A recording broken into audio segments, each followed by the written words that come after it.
Heading डाल दीजिए centre of mass, centre of mass.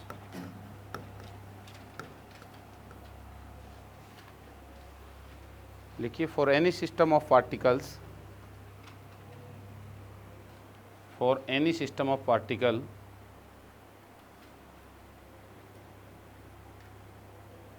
comma for applying Newton's second law, for applying Newton's second law for calculation of momentum,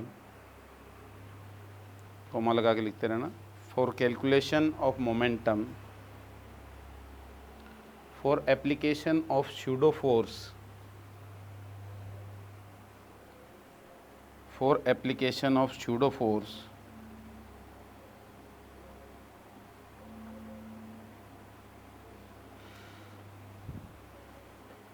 and for application of uniform gravitational force, and for application of uniform gravitational force of earth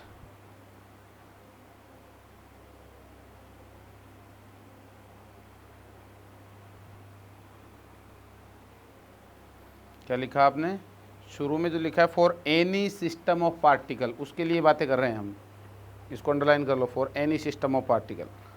उसके लिए क्या कि Newton's law apply करना हो, हमें momentum calculate करना हो, pseudo force निकालना हो, स्यूडो फोर्स का अप्लाई करना हो कहीं भी, तो हम किन का और क्या करना हो, यूनिफॉर्म ग्रेविटेशनल फोर्स अर्थ की वजह से लगाना हो, तो इन सब के लिए हम क्या कर सकते हैं, सेंटर ऑफ मास का कॉन्सेप्ट यूज कर सकते हैं। सिर्फ इन सब के लिए, इनके अलावा नहीं। ये एकदम दिमाग में रखनी है बातें। तो लिख दो, क्या लिखा, gravitation force of Earth only we can treat it as a single particle of मास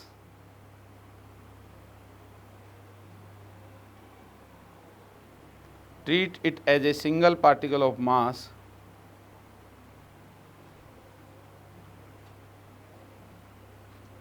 किसको ट्रीट कर सकते हैं सिंगल पार्टिकल की तरह, सिस्टम ऑफ पार्टिकल्स को। बहुत सारे पार्टिकल्स हैं, उनको एक जगह पे हम मान सकते हैं, पॉइंट पे।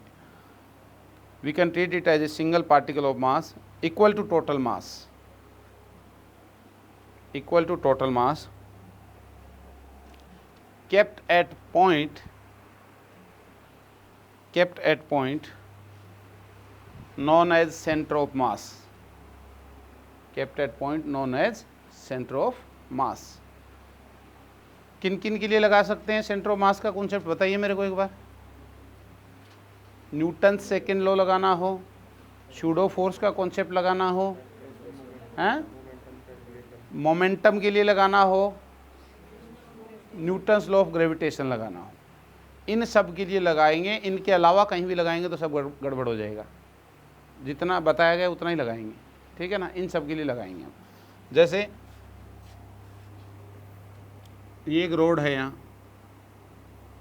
और यहाँ से हिंज की हुई है, यहाँ एंगुलर वेलोसिटी ओमेगा से घूम रही है, और किसी ने कहा कि इसकी काइनेटिक एनर्जी बताओ, किसी ने कहा इसकी काइनेटिक एनर्जी बताओ। तो आपने कहा कि सर इसका सेंटर ऑफ मास कहाँ है, यहाँ है, सारा मास सेंटर ऑफ मास पे मान लेते हैं, इसका रोड का मास कैपिटल एम है वो, तो इस सेंटर ऑफ मास की स्पीड कितनी हो जाएगी, रोड की लेंथ एल है, तो सेंटर ऑफ मास की स्पीड बोलो क्या हो जाएगी,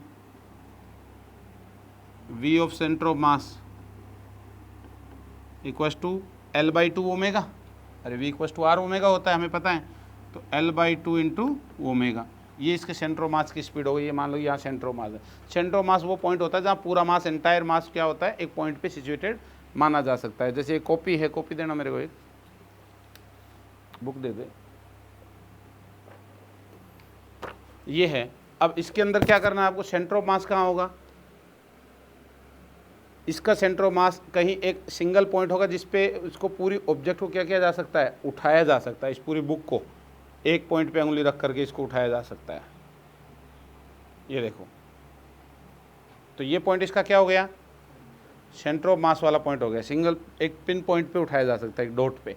ठीक है। तो सेंटर ऑफ मास होने के लिए, सेंटर ऑफ मास ऑब्जेक्ट के अंदर भी हो सकता है, बाहर भी हो सकता है, कहीं भी हो सकता है, लेकिन हम ये मानेंगे जो भी पार्टिकल है, ग्रुप ऑफ पार्टिकल्स है, ग्रुप ऑफ ऑब्जेक्ट्स है, उन सब का मास कहाँ हो, एक सिंगल पॉइंट पे सिचुएटेड हो।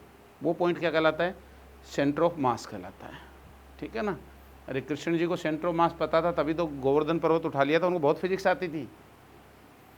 गोवर्धन पर्वत सेंटर ऑफ मास पे रखी होगी ना उन्होंने उंगली, नहीं तो कैसे उठा होगा बताओ, लुढ़क जाता है इधर उधर।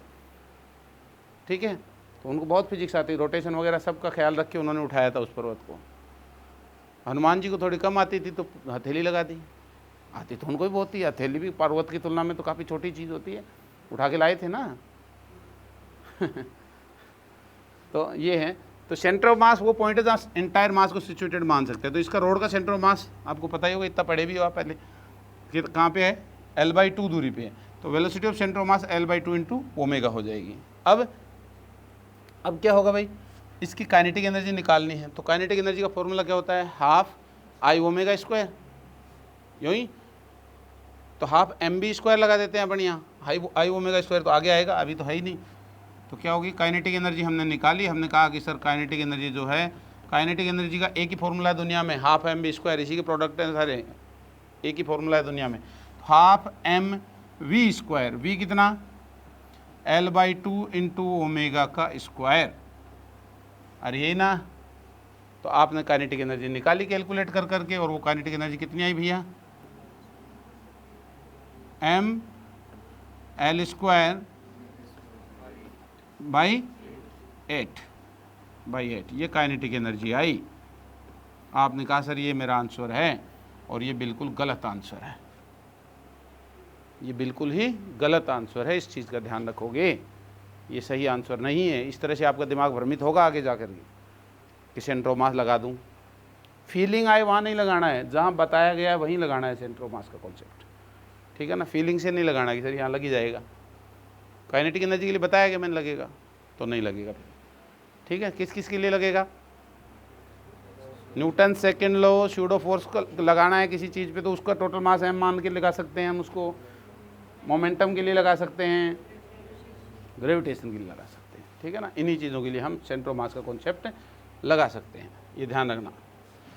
मोमेंटम आपसे पूछे, इसका मोमेंटम बताओ रोड का इस इंस्टेंट पे, तो आप कहोगे sir momentum P equal to, आपने कहा लगा दो इसके लिए, तो m into L/2 into omega momentum के लिए।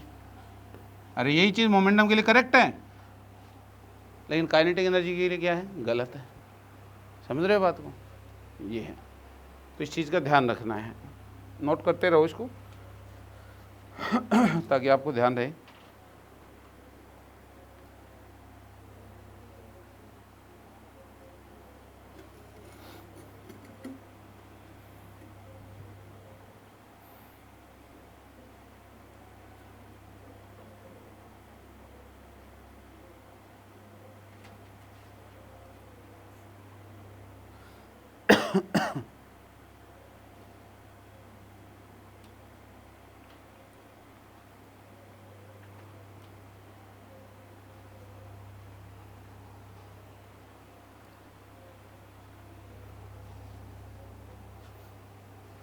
clear? It is defined as, कौन, momentum, it is defined as centre of mass. कैसे डिफाइन किया गया है, centre of mass of a body, of a system, उसकी जो पोजीशन होगी RCM, पोजीशन वेक्टर, वो कैसे डिफाइन किया गया है, sigma MI/RI vector upon sigma MI। MI/RI क्या है, अरे I की जगह क्या लिख सकते हैं हम, 1 2 3 इस तरह से लिख सकते हैं ना। ठीक है, पोजीशन है, क्या ये है अपने पास, position of centre of mass of a system, centre of mass की पोजीशन है सिग्मा MI/RI। तो जितने भी n पार्टिकल्स है तो क्या लिखोगे, M1R1 plus M2R2 plus MnRn upon M1 plus M2, इस तरह से। And it can be also written as R vector into DM integration divided by integration of DM। ये क्या लिख दिया। यदि पार्टिकल्स होंगे तो ये लगाएंगे, कंटिन्यूस बॉडी होगी तो क्या लगाएंगे, एलिमेंट लेना पड़ेगा हमें, रेगुलर बॉडी होगी तो एलिमेंट लेना पड़ेगा, तो ये वाला यूज़ करेंगे।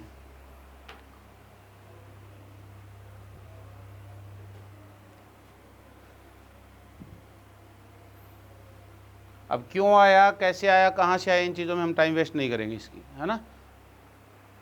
कैसे बना कॉन्सेप्ट ये सब बता सकते हैं, लेकिन कोई मतलब नहीं है। सीधा ध्यान रखेंगे कि सेंटर ऑफ मास हमें निकालना है, पार्टिकल्स का निकालना है तो ये यूज़ करेंगे, और रेगुलर बॉडी का निकालना है तो ये यूज़ करेंगे, डीएम वाला, एलिमेंट वाला। ठीक है, लिखिए, for symmetric objects, centre of mass will be eight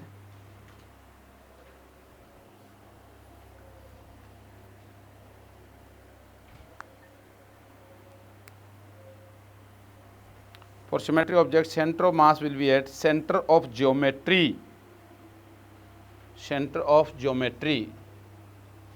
geometry के सेंटर पे होगा। ये है कोई यूनिफॉर्म रोड, कहाँ होगा इसका सेंटर ऑफ मास बताइए, इस रोड के सेंटर पे होगा, ये होगा सेंटर ऑफ मास। समझ गई बात को। रिंग है, कहाँ होगा उसका सेंटर ऑफ मास, ज्योमेट्री के सेंटर पे, रिंग के सेंटर पे, ये होगा सेंटर ऑफ मास। तो मास होना ज़रूरी है क्या सेंटर ऑफ मास पे, नहीं है ना, यहाँ तो कोई मास नहीं है, रिंग का मास तो बाहर है पूरा, मास होना ज़रूरी नहीं है। यही चीज़ डिस्क होगी तो कहाँ होगा सेंटर ऑफ मास, अरे डिस्क होगी तो कहाँ होगा सेंटर ऑफ मास बताइए, सेंटर पे होगा, अगेन ज्योमेट्री के सेंटर पे होगा। होलो स्फीयर होगा तो कहाँ पे होगा, फिर से सेंटर पे ही होगा centre of mass. Solid sphere होगा तो कहाँ पे होगा, सॉलिड स्फीयर होगा तो भी कहाँ पे होगा, सेंटर पे ही होगा। ट्रायंगुलर प्लेट होगी लेमिना तो कहाँ होगा, उसके सेंट्रोइड पे होगा। कहाँ पे होगा, सेंट्रोइड पे होगा। बना लीजिए इनको फटाफट, ये हमें ध्यान रहना चाहिए कि सेंटर ऑफ ज्योमेट्री पे होगा। सिमेट्रिक ऑब्जेक्ट मतलब एक जैसी, है ना।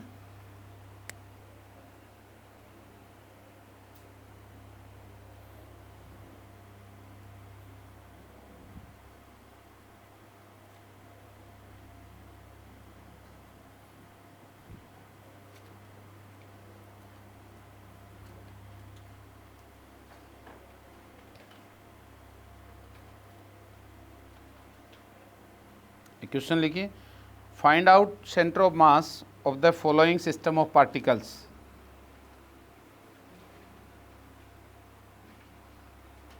Find out centre of mass of the following system of particles. ये थ्योरी भी है और क्वेश्चंस भी हैं, है ना।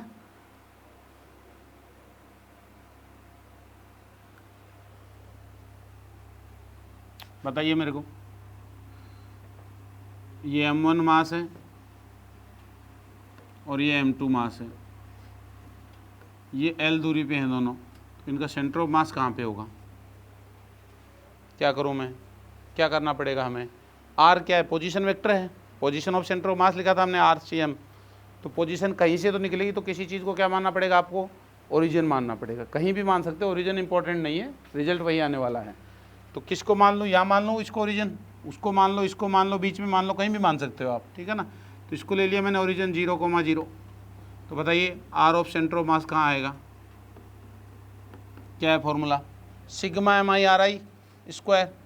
तो क्या लिखूँ, M1 इंटू 0 का स्क्वायर, अरे इसकी तो डिस्टेंस 0 ही हो गई, प्लस M2 इंटू इसकी पोजीशन कितनी है L टू L, तो L square into I cap, अरे वेक्टर में लिखना है ना, MI/RI हैं, सॉरी स्क्वायर नहीं, स्क्वायर क्यों लगाने लग गया मैं, मोमेंट ऑफ इनर्शिया याद आ रहा है। तो क्या आएगा, M2 into L I cap sigma MI/RI upon sigma M, क्या आ जाएगा बताओ, M1 प्लस M2। तो क्या आ जाएगा हमारे पास में, R of centre of mass कितना आ जाएगा बताइए, M2L divided by m1 plus m2 into I cap. क्या मतलब है इसका? देखिए आप, कुछ दिख रहा है, रेशियो वेशियो की बात दिख रही होगी, कैसे रेशियो में है, कैसे रेशियो में? m1 से दूरी पूछेगा तो ऊपर 2 आ रहा है, तो इन्वर्स रेशियो में हो गया ना।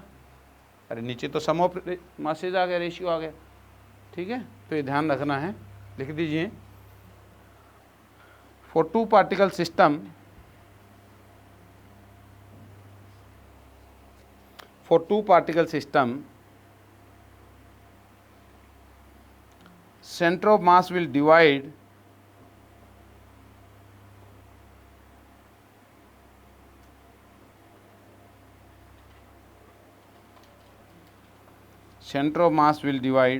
the line joining segment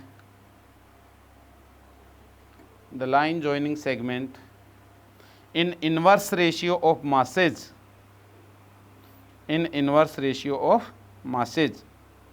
अरे इनवर्स रेशियो में डिवाइड करेगा, कर रहा है, दिख रहा है। m1 से दूरी पूछे तो m2 upon m1 plus m2 into L. m2 से दूरी पूछे तो क्या आएगा? इसको ओरिजिन मानोगे तो result m1 upon m1 plus m2 into L आने वाला है। समझ गए? इनवर्स रेशियो में डिवाइड होगी डिस्टेंस, ये है। बताओ ज़रा, एक क्वेश्चन बताओ। ये m है और ये 4m है, इनके बीच की दूरी r है। बताओ इस m से दूरी बताओ सेंटर ऑफ मास की, कहाँ होगी? हाँ, m से दूरी करेंगे तो माना कि कहीं यहाँ आएगी, अरे 4m के पास आएगी ना उधर, क्योंकि वो ज़्यादा है, सेंटर ऑफ मास उधर शिफ्ट होगा। तो कितनी आएगी? m से दूरी पूछूंगा तो ऊपर आएगा 4m डिवाइडेड बाई 5m, तो 4/5 इंटू r, अरे 4r/5, यहाँ से कितनी हो गई? 4r/5, और ये वाली कितनी होगी? r/, इससे देखोगे तो m/4m है ना, ये होगी r/5। कर लोगे ऐसे? ये होगी सेंटर ऑफ मास से दूरियां। अगला सवाल और करो, फटाफट फटाफट करके बताओ मेरे को। ये m है, ये 2m रखा हुआ है, यहाँ 4m मास रखा हुआ है 4m, और यहाँ रखा हुआ है 8m। ये सब दूरियां l हैं। सेंटर ऑफ मास कहाँ होगा बताइए, फटाफट कैलकुलेट करो।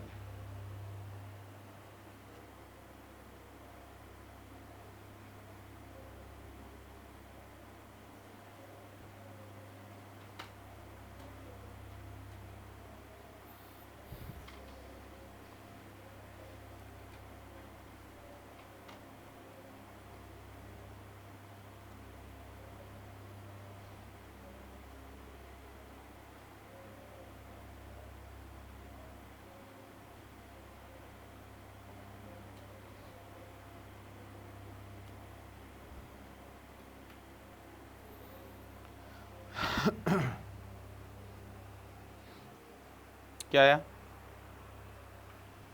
क्या लिख दोगे? सीधा सीधा लिख रहे होंगे। क्या बताओ? एक को ओरिजिन मान लो, इसको मान लेता हूँ ओरिजिन। अरे इसको ओरिजिन मान लिया मैंने, 0,0। तो बताइए क्या आएगा? लिखिए, यहाँ से लोकेट करेंगे सेंटर ऑफ मास की पोजीशन, तो RCM वेक्टर इक्वस टू क्या आएगा हमारे पास बताइए? m इंटू 0, ये तो पहला तो 0 हो गया, प्लस 4m का बोलिए, 4m into L into I cap, अरे यही होगा। इसका बोलिए 2m का, 2m into L into J cap, plus atom का बोलिए। अब एटम की पोजीशन वेक्टर क्या है? R vector. हम कहेंगे L into I cap, L into I cap plus L into J cap, अरे यही तो है इसका पोजीशन वेक्टर। तो क्या लिखूं? Atom into L into I cap plus J cap, अरे L into I cap, L into J cap, divided by total mass कितना हो गया? 15 है। यही आंसर आ जाएगा, यही आंसर आ जाएगा। अब किसी को ऐसे भी दिखाई दे सकता है कि नहीं सर मैं ऐसे नहीं कर रहा, मैं तो ऐसे करता हूँ कि m और 2m का कितना आएगा? कहाँ आएगा m और 2m का? इन दोनों का इसी लाइन पे आएगा। कहाँ पे आएगा? 2m के पास आएगा। कहाँ से आएगा 2m के पास? कितनी दूरी पे आएगा 2m से? तो L/3 पे आएगा। तो ये दूरी कितनी होगी? नीचे इससे निकालना है ना मैं तो आंसर। तो ये दूरी कितनी हो गई? 2L/3। अरे इससे देखोगे तो इसके रेशियो में आएगा 2/3m। इधर बताओ इनका कहाँ आएगा? अरे इससे दूरी बताओ 4m से डिस्टेंस कितनी आएगी? तो 8m डिवाइडेड बाई 12m कितना आया? 2/, वही आया। अरे दिख भी रहा है ये m 2m है तो ये 4m 8m है, डबल है, रेशियो तो वही है। तो 2L/3 पे इधर से आया। यहाँ कितना मास है टोटल? 12m है। यहाँ कितना है टोटल? 3m माना जा सकता है। तो अब अगला सवाल ये होगा कि इन दोनों का सेंटर ऑफ मास कहाँ आएगा? 12m यहाँ रखा हुआ है, 3m यहाँ रखा हुआ, तो इनका सेंटर ऑफ मास कहाँ आएगा? तो किस रेशियो में आएगा? 1:4 में आएगा।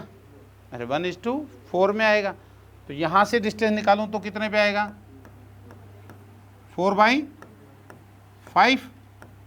तो 4L/5। अरे बोलो, ये लो जी, ये आ गया सेंटर ऑफ मास का लोकेशन। ऐसे भी निकाल सकते हो आप, वही आंसर आएगा। इससे भी चेक कर लिए। अरे आया कि नहीं? ये नीचे से कितनी दूरी पे है? 12/3, 12/3 जे कैप और 4L/5 आई कैप। यही आंसर आएगा। इसका चेक कर लो, सॉल्व करोगे। ये आ रहा ना? हाँ, लेकिन वो बेस्ट तरीका है पहले वाला, वो हमेशा लगेगा। इसमें ये ध्यान आए नहीं आए आपको, चले नहीं चले दिमाग, वो बेस्ट है।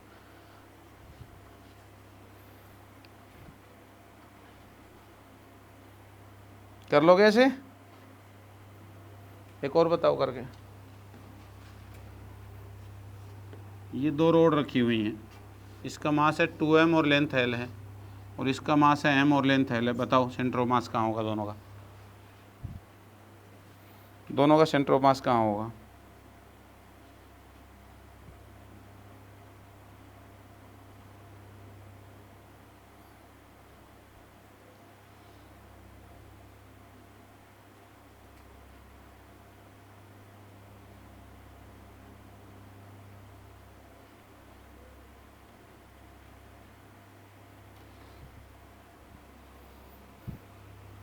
बताओ।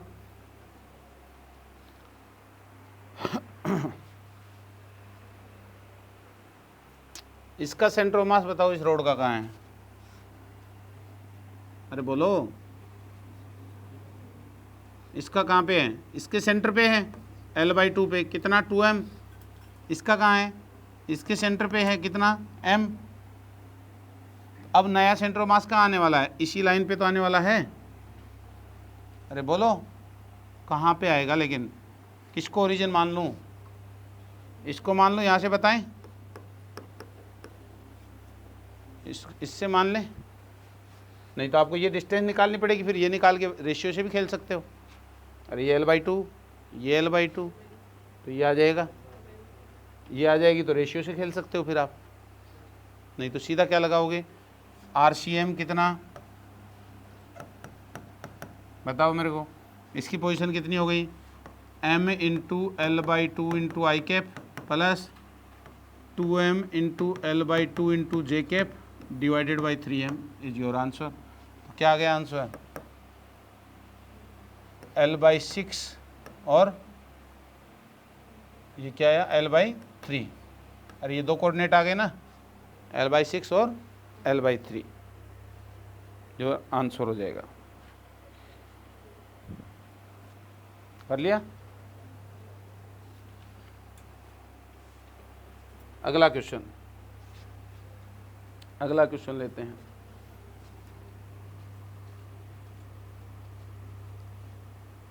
ये दूसरी इंपॉर्टेंट बात बता रहा हूँ।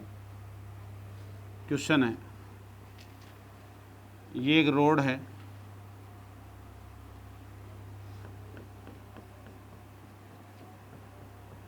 इसकी लेंथ है L, टोटल लेंथ कितनी है? L है, और इसका मास पर यूनिट लेंथ आपको दे रखा है कितना? kx⁴n।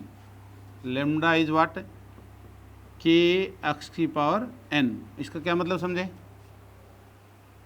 कि यहाँ से x दूरी पे चलोगे तो पर यूनिट लेंथ का मास जो वो क्या कर रहा है, बढ़ता जा रहा है, x की पावर n से बढ़ रहा है, ठीक है ना, लेमडा के एक्स। अब n कुछ भी नंबर हो सकता है, 1 2 3 4, हम एक वेरिएबल में निकाल रहे हैं अभी, इसको बड़ा इंपॉर्टेंट है, काम आएगा अभी, ठीक है। तो कैसे निकालूं, कैसे निकाल, यहाँ से निकालना है हमें, इस एंड से यहाँ से निकालना है। तो क्या करूं, अब ये एक्सटेंडेड बॉडी है तो m1 r1 तो नहीं लगेगा, सिग्मा mi ri, नेक्स्ट वाला लगेगा। फॉर्मूला कौन सा बताया था, R D M upon D M का इंटीग्रेशन दोनों तरफ ऊपर नीचे। तो क्या करूं मैं, इसके लिए क्या करूं, एलिमेंट मानना पड़ेगा मेरे को, डी एम मास का एलिमेंट चूज करना पड़ेगा रेगुलर बॉडी के लिए। तो मैं यहाँ से किसी जनरल डिस्टेंस x पे जाऊँगा, किसी जनरल डिस्टेंस x पे जाऊँगा और कितना एलिमेंट लूँगा, dx एलिमेंट लूँगा, जिसका मास कितना होगा, dm होगा। dx लेंथ का एलिमेंट लूँगा जिसका मास dm होगा। बताइए dm कितना बनेगा, पर यूनिट लेंथ का लेमडा है ना, तो dx का कितना हो जाएगा, kx की power n into D x, अरे लेमडा dx, dm मास आ गया हमारे पास। अब सेंटर ऑफ मास का फॉर्मूला लगा देंगे हम। क्या है फॉर्मूला, क्या कहता है, r of centre of mass क्या कहता है हमें,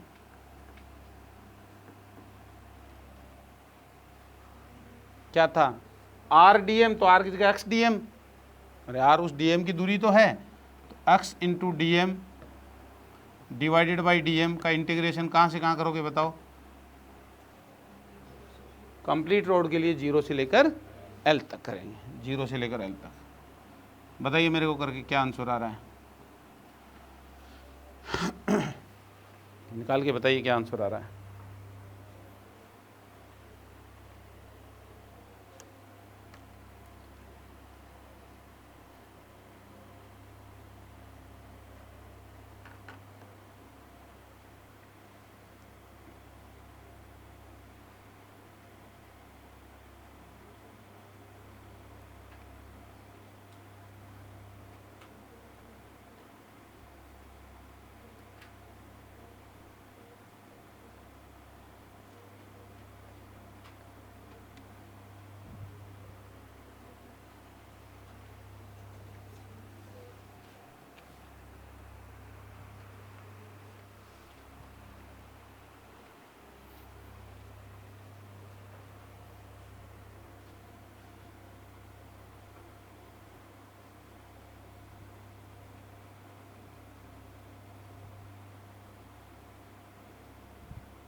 आया क्या, क्या आया, आरसीएम क्या आया, n+1 upon n+2 into L. अब इसको हम याद रखेंगे, बहुत काम आने वाला है हमारे, कुछ ही फॉर्मूले हमें याद रखने हैं, कुछ ही फॉर्मूले हमें याद रखने हैं। उनमें से ये एक याद रखेंगे कि लेमडा इक्वल्स टू के एक्स की पावर n जैसा कुछ वेरिएशन आएगा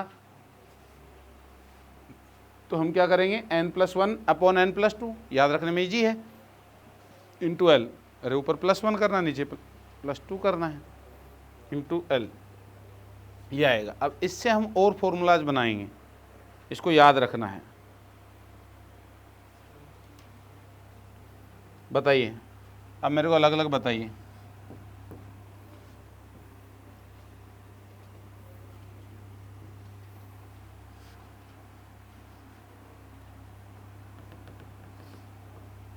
इसका बताइए सेंटर ऑफ मास कहाँ आएगा,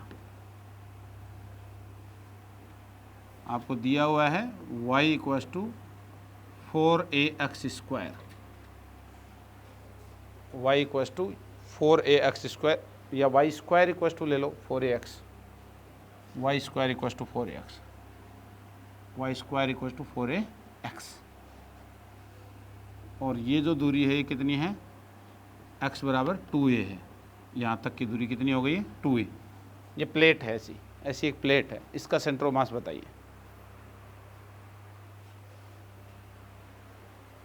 इसका सेंटर ऑफ मास बताइए। क्या सोचेंगे? अरे ये एक्स एक्सिस है, ये वाई एक्सिस है, ऐसे मान लीजिए आप, ठीक है। तो एक्स पे एक्स इक्वस टू 2a तक है, और वाई पे रिलेशन क्या है, किस तरह से है, Y square equals to 4ax जैसा रिलेशन है।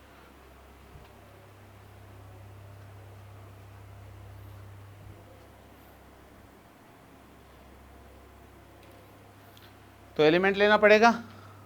एलिमेंट ऐसा लेंगे, एलिमेंट का मतलब क्या है, एलिमेंट वो लीजिए जिसके बारे में तुम्हें पता हो और जिसके बारे में तुम अप्लाई कर सकते हो कॉन्सेप्ट, वही तो एलिमेंट लेना है। तो हमें क्या पता है किससे मिलके बनी हुई दिख रही है ये स्ट्रक्चर? अरे किससे मिलकर बनी हुई दिख रही है? हैं? हम कहेंगे सर ये ऐसी ऐसी बहुत सारी रोड से मिलके बनी हुई है।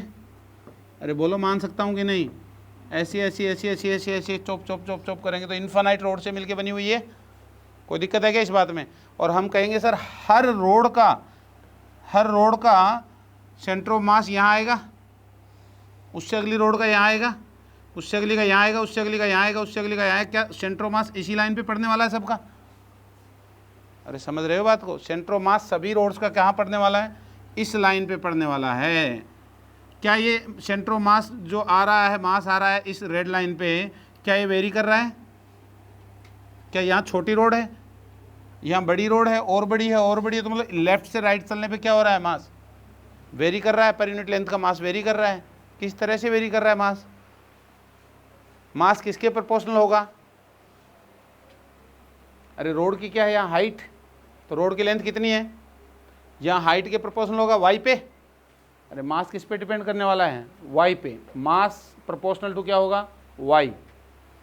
समझ रहे हो बात को? Mass is directly proportional to Y. H height जितनी ज़्यादा है जिसकी, उसका मास उतना ज़्यादा, तो प्रोपोर्शनल टू हाइट होगा, सीधी सी बात है। तो प्रोपोर्शनल टू हाइट होगा मीन्स प्रोपोर्शनल टू वाई होगा, और मास प्रोपोर्शनल टू वाई होगा। इसका मतलब वाई प्रोपोर्शनल टू किसके है? यहाँ एक्स की पावर हाफ के। अरे ये इक्वेशन दे रखी है हमें, वाई किसके प्रोपोर्शनल है? एक्स की पावर हाफ के। और मास किसके प्रोपोर्शनल है? वाई के। इसका मतलब मास किसके प्रोपोर्शनल आ गया? एक्स की पावर हाफ के। और मास प्रोपोर्शनल टू एक्स की पावर हाफ वाली कोई रोड हो तो उसका रिजल्ट अभी अभी हमने निकाला है। अरे एक्स की पावर एन हो, मास ही तो था ये, पर यूनिट लेंथ का एल लेंथ का इंटू एल कर दो। मास प्रोपोर्शनल टू एक्स की पावर एन हो तो क्या होगा? एल लेंथ की रोड के लिए रिजल्ट क्या? N plus 1 upon N plus 2 into L. अब हमारा एन कितना आ गया इसमें? 1/2। तो रख दीजिए कितना आया? कितना आया? अरे N plus 1 half plus 1 upon half plus 2 into L. L कितना रखोगे? 2a रखोगे ना, एल 2a है अपना यहाँ। तो क्या आ गया? बोलो सेंटर ऑफ मास कितना आ गया? 3/5 इंटू 2a, तो कितना आया? 6a/5 answer. ठीक है, वो फॉर्मूला ध्यान है, बड़ा पावरफुल फॉर्मूला है, उससे रिजल्ट्स आसानी से निकाले जा सकते हैं। तो आंसर आ गया 6a/5।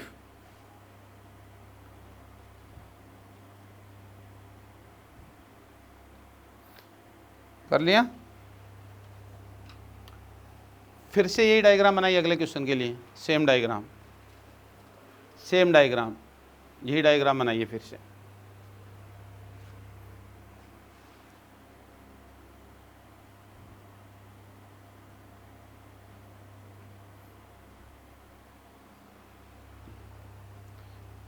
अब कहा कि ये इस बार पैराबोलॉइड है। क्या है? पैराबोलॉइड। पैराबोलॉइड क्या होती है? अरे ये जो स्ट्रक्चर था, ये जो प्लेट जैसा स्ट्रक्चर था, अब इसको देखो ऐसे घुमा दूं मैं 3D में। अरे समझ गए? इस पैराबोलॉइड का जो मुंह खुला इसको घुमा दूं ऐसा, तो सॉलिड बन गया पूरा 3D में। अरे समझ गए क्या? ऐसा एक स्ट्रक्चर बन जाएगा सिलेंडर जैसा सा कुछ, ऐसा मतलब, तो वो होता है पैराबोलॉइड। इसको घुमा दूं 3D में, तो ये पैराबोलॉइड है। तो इसका सेंटर ऑफ मास कहाँ होगा? बताइए, क्या करेंगे, क्या सोचेंगे? किससे मिलके बना हुआ मानो इस पैराबोलॉइड को? हैं? डिस्क से मिलके बना हुआ मान सकते हैं। Very good. अनेकों डिस्क से मिलके बना हुआ मान लेंगे। सर ये एक डिस्क है, येलो वाली एक डिस्क है, ऐसे चॉप चॉप चॉप चॉप करके काटेंगे तो क्या मिलेंगे हमें? अरे डिस्क मिलेंगी ना। और हर डिस्क का सेंटर ऑफ मास कहाँ पे मिलेगा आपको? हर डिस्क का सेंटर ऑफ मास कहाँ मिलेगा? इस रेड लाइन पे मिलने वाला है। ये पहली डिस्क काटी, उसका सेंटर ऑफ मास यहाँ, दूसरी का यहाँ, तीसरी का यहाँ, क्या मास बढ़ता चला जा रहा है। अरे यहाँ छोटी डिस्क कटेगी, फिर बड़ी कटेगी, फिर बड़ी कटेगी, फिर बड़ी कटेगी, फिर बड़ी कटेगी, तो डिस्क का मास किसके प्रोपोर्शनल होने वाला है, उसके एरिया के प्रोपोर्शनल होने वाला है। अरे जितने बड़े एरिया आएगा उतनी बड़ी मास आएगा उसका, तो डिस्क का मास किसके प्रोपोर्शनल होने वाला है, एरिया के। एरिया किसके प्रोपोर्शनल होने वाला है, डिस्क के रेडियस के, स्क्वायर के। अरे आर स्क्वायर, एरिया रेडियस की स्क्वायर, और रेडियस क्या बनने वाली है, डिस्क की वाई। अरे हर जगह जगह वाई जो होगा वही तो उसका है रेडियस, तो क्या कहेंगे, क्या कहेंगे, हम कहेंगे डिस्क का मास जो है वो प्रोपोर्शनल टू क्या है, रेडियस का square, and that is proportional to Y square. और वाई स्क्वायर किसके प्रोपोर्शनल है, एक्स के, तो हम कहेंगे M proportional to X. Power कितनी आ गई, अरे एम प्रोपोर्शनल टू एक्स की पावर 1। तो क्या ये रोड ऐसी बनी जिसका मास क्या हो रहा है, एक्स की पावर 1 के प्रोपोर्शनल होता चला जा रहा है। अरे वही पिछला रिजल्ट, तो क्या लिख देंगे आंसर, क्या लिख देंगे आंसर, बोलो। 1 + 1 अपॉन 1 + 2 इंटू क्या 2a, क्या है आंसर, हाँ 4a/3। Very simple. अरे एन की जगह 1 डाल दिया हमने।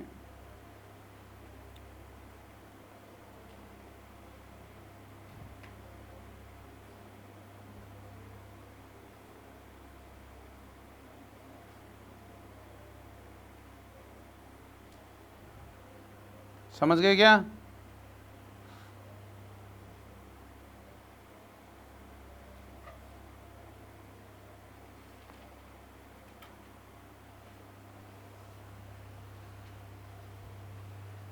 कर लिया। नेक्स्ट, ये एक होलो कोन है, कोन है लेकिन कैसा है, होलो कोन है, जिसकी हाइट कितनी है, h है। इसका बताइए टॉप से कितनी दूरी पे होगा। क्या करूं मैं, क्या करूं मैं, फिर से वैसा ही सोचो, एलिमेंट किससे मिलके बना हुआ है, ऐसे ऐसे काटूंगा तो क्या मिलने वाली है आपको, होलो कोन में रिंग्स मिलने वाली हैं। क्या रिंग्स का सेंटर ऑफ मास आपको पता है कहाँ आने वाला है, सेंटर पे आने वाला है। रिंग्स का सेंटर ऑफ मास कहाँ आने वाला है, सेंटर पे आने वाला है। तो मैं ऐसी ऐसी ऐसी ऐसी बहुत सारी रिंग्स मान लूँगा ऐसी, अरे यही तो करूँगा, ऐसे ऐसे ऐसे ऐसे बहुत सारी रिंग्स से मिलके बना हुआ मान लूँगा इसको। ऐसे चॉप चॉप करेंगे, काटेंगे तो रिंग्स मिलेंगी। क्या उन सभी रिंग्स का सेंटर ऑफ मास कहाँ पड़ने वाला है, इस रेड लाइन पे पड़ने वाला है, पड़ेगा। क्या वो बढ़ता चला जा रहा है, बिल्कुल बढ़ता चला जा रहा है। पहली का कितना आएगा, जो मास होगा रिंग्स का वो किसके प्रोपोर्शनल होने वाला है, पेरीमीटर के। अरे बोलो, पेरीमीटर के प्रोपोर्शनल होने वाला है। जितनी बड़ी होगी उतना ही क्या होगा, ज़्यादा आएगा। और बराबर लेंथ के मानोगे तो आर, ये 2πr जितना ज़्यादा होगा उसके प्रोपोर्शनल होगा ना मामला। आर के क्या होगा, प्रोपोर्शनल होगा इसकी रेडियस के। और आर किसके प्रोपोर्शनल होगा, यहाँ से मैं किसी दूरी x पे गया, अरे यहाँ से मैं किसी दूरी x पे गया तो क्या r इस अक्ष के प्रोपोर्शनल होगा, अरे होगा। ये थीटा कांस्टेंट है, theta tan theta, this r by this h, अरे कांस्टेंट है कि नहीं है, tan थीटा कांस्टेंट है तो r और h प्रोपोर्शनल हो गए ना। ये मैं जनरल दूरी पे r मानूँ और ये x मानूँ तो क्या कहूँगा, ये r by x is tan theta, तो r प्रोपोर्शनल टू क्या हो गया, x हो गया। हमें तो x पे ही चाहिए डिपेंडेंसी, तो मास किसके प्रोपोर्शनल हो गया, x के। अरे समझ में आ रही है मैं क्या बोल रहा हूँ, क्या कहा मैंने, ऐसी बहुत सारी डिस्क से कटा हुआ मान लेंगे इसको, सॉरी डिस्क नहीं, रिंग्स, होलो है ना, तो बहुत सारी रिंग से मिलके बना हुआ मान लेंगे। तो हर रिंग का मास जो उसके पेरीमीटर के प्रोपोर्शनल होगा। जितनी बड़ी रिंग होगी उतना मास ज़्यादा होगा 2πr के। अब r किसके प्रोपोर्शनल है, x के। जितना x दूर जाओगे उतना ही तो r बड़ा आएगा आपके पास, क्योंकि tan theta r by x है, तो r प्रोपोर्शनल टू x है। तो r प्रोपोर्शनल टू x है, तो इसका मतलब मास प्रोपोर्शनल टू क्या आ गया, x आ गया। x की पावर क्या आ गई, 1 आ गई। डाल दीजिए 1, डाल दीजिए 1, क्या आ जाएगा आपके पास में, क्या है आंसर, 1 डाल दीजिए,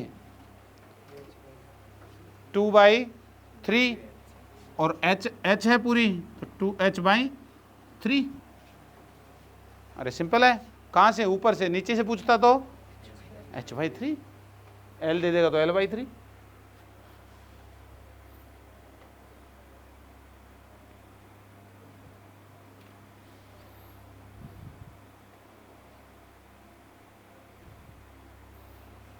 कर लोगे?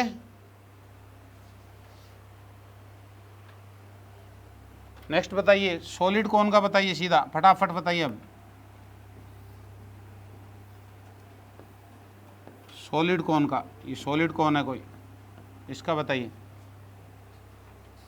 किससे मिलके बना हुआ मानेंगे? अरे बोलो, डिस्क से मिलके बना हुआ मानेंगे। क्या हर डिस्क का सेंटर मास उसके सेंटर पे होगा? तो क्या हमें एक रोड मिलेगी ऊपर से नीचे, बढ़ती हुई मास की रोड मिलेगी? मास किसके प्रोपोर्शनल होगा? डिस्क का एरिया के। जितना बड़ा एरिया होगा r² के प्रोपोर्शनल होगा। दिख रहा है अब आपको?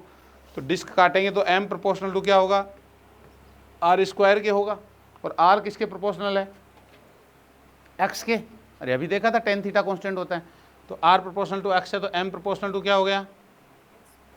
x² हो गया। डाल दीजिए 2 और लिख दीजिए आंसर। डाल दीजिए 2 और लिख दीजिए आंसर। कितना आया? 3/4h, 3h/4। कहाँ से? ऊपर से ना, नीचे से पूछे तो h/4।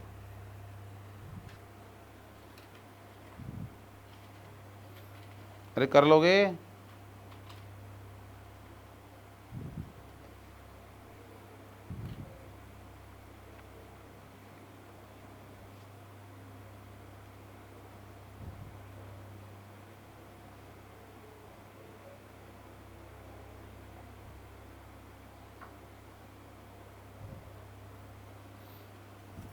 अगला, हेमिस्फेरिकल बाउल। हेमिस्फेरिकल बाउल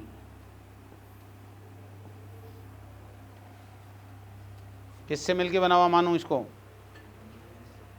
है? अरे किससे मिलके बना हुआ मानूं? ऐसे ऐसे काटोगे तो किससे क्या मिलेगी? डिस्क मिलेगी, या होलो है तो क्या मिलेंगी? रिंग्स मिलेंगी। बाउल है तो, अरे बाउल है तो होलो ही है ना, तो रिंग्स मिलेंगी। तो क्या होगा? अरे ऐसे ऐसे करके काटता जाऊंगा तो ऐसे ऐसी रिंग्स मिलेंगी ना मेरे को। रिंग्स मिलती जाएंगी, मिलती जाएंगी, मिलती जाएंगी, ऐसी ऐसी। और फिर क्या, हर रिंग का मास क्या है? किसके प्रोपोर्शनल होगा? आर के। अरे 2πr। क्या सेंटर पे आएगा? आएगा। क्या आर प्रोपोर्शनल टू एक्स होगा? अरे होगा क्या? आर प्रोपोर्शनल टू एक्स होगा क्या? नहीं होगा। क्यों होगा? उसमें हुआ था वो तो स्ट्रेट था तब tan थीटा कांस्टेंट। इसमें तो कर्व शेप है, इसमें नहीं होगा। इसमें कुछ गंदा सा आंसर आएगा। अरे आर प्रोपोर्शनल टू एक्स ऐसा कुछ आ गया कि x equals to something k into root of x², ये r² माइनस a² या a² माइनस r², ऐसा कुछ आ गया तो प्रोपोर्शनल थोड़ी है। फिर तो आंसर बदल जाएगा हमारा वो वाला। ठीक है, तो प्रोपोर्शनल नहीं है। प्रोपोर्शनल कब होता? जब ये शेप ऐसी हो रही थी तब था ना प्रोपोर्शनल, तो थीटा। अब नहीं है प्रोपोर्शनल, तो अब क्या करना पड़ेगा? हैं? अब तो बेसिक पे ही जाना पड़ेगा। और बेसिक क्या कहता है? बेसिक क्या कहता है कि इंटीग्रेशन कर लो भैया चुपचाप अब, और कुछ नहीं कर सकते। तो इंटीग्रेशन कैसे करें? इंटीग्रेशन कैसे करें? ये हेमिस्फेरिकल बाउल है। हेमिस्फेरिकल बाउल में इंटीग्रेशन के लिए क्या कर लेना है आपको? एलिमेंट लेना हो तो अरे थीटा पर डी थीटा लेना है, और सॉलिड में क्या लेना है? एक्स पे डी एक्स। होलो है तो थीटा पे डी थीटा और सॉलिड पे एक्स पे डी एक्स। समझ गए? तो क्या ले लूँ? एक ऐसी रिंग मान लूँ यहाँ,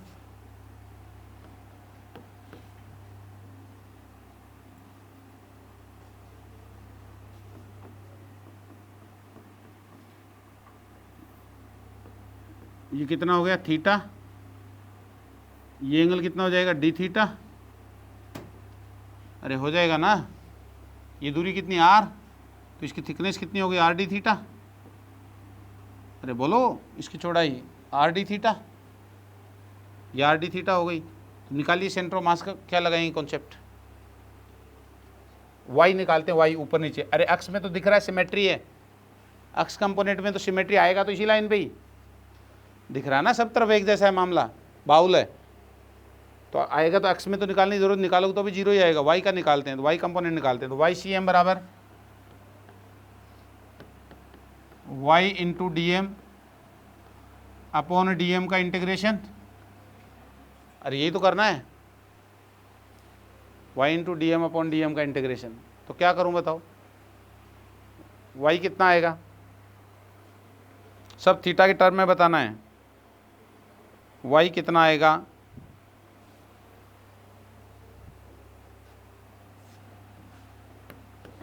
अरे इसकी दूरी ये वाई कितना आएगा, इस रिंग के सेंटर की दूरी वाई, यही तो है एलिमेंट आपका डीएम मास का। अरे इसी का तो मास डीएम है रिंग का, ऐसी ऐसी बहुत सारी रिंग से मिलके बनाओ मान लेंगे। तो थीटा पे लेने से वो नहीं लेना पड़ेगा हमें तिरछे वाला, ठीक है। तो कितना आएगा हैं, Y C M equals to, sorry Y लिख लेते हैं पहले, वाई बताइए कितना आया, ये डिस्टेंस आर है तो क्या आर साइन थीटा नहीं आएगा, तो वाई इक्वस टू आ जाएगा आर साइन थीटा। अब डी एम निकालना हमारा मुख्य उद्देश्य है, डी एम कितना आएगा बताइए, क्या डी एम 2 पाई आर इसकी लेंथ आ जाएगी, तो 2 pi R into R D theta thickness, area आ जाएगा। अरे एरिया आ जाएगा तो क्या लिखूं डी एम को, डी एम को क्या लिखूं, मास को, रेडियस हो गई कितनी 2 पाई आर, तो कितना आएगा बताओ, मास पहले ये कहाँ पे डिस्ट्रीब्यूटेड है इसका सारा का सारा मास, इसके सरफेस एरिया पे।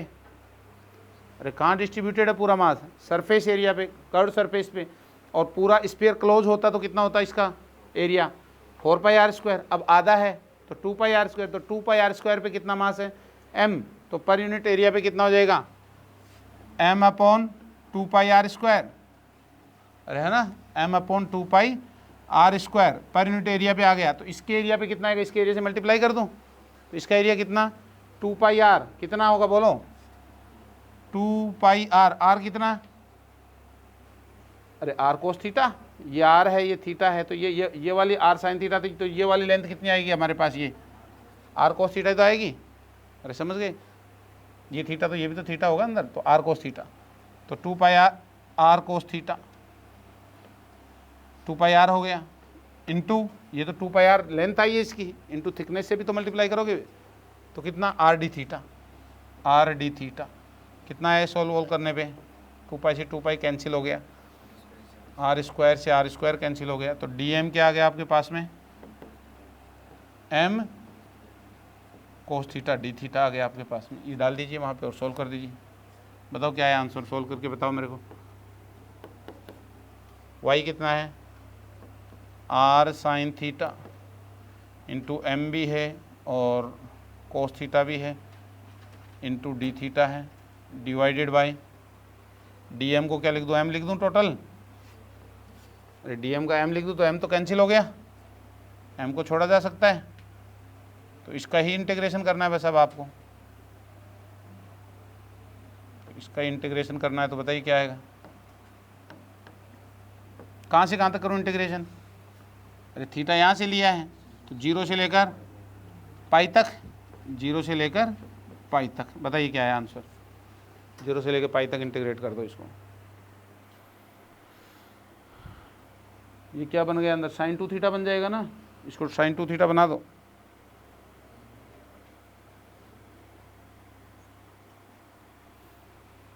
अरे बन जाएगा ना, क्या किससे मल्टीप्लाई करना पड़ेगा 2 से मल्टीप्लाई करना पड़ेगा ऊपर नीचे, तो साइन 2 थीटा बना के कर दो फटाफट,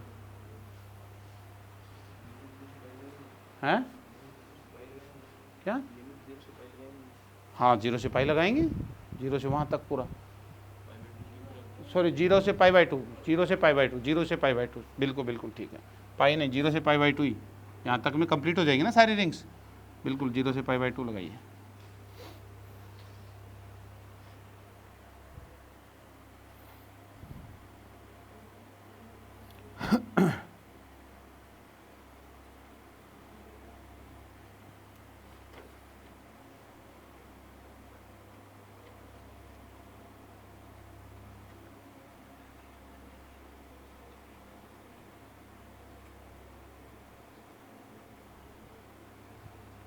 क्या है भाई?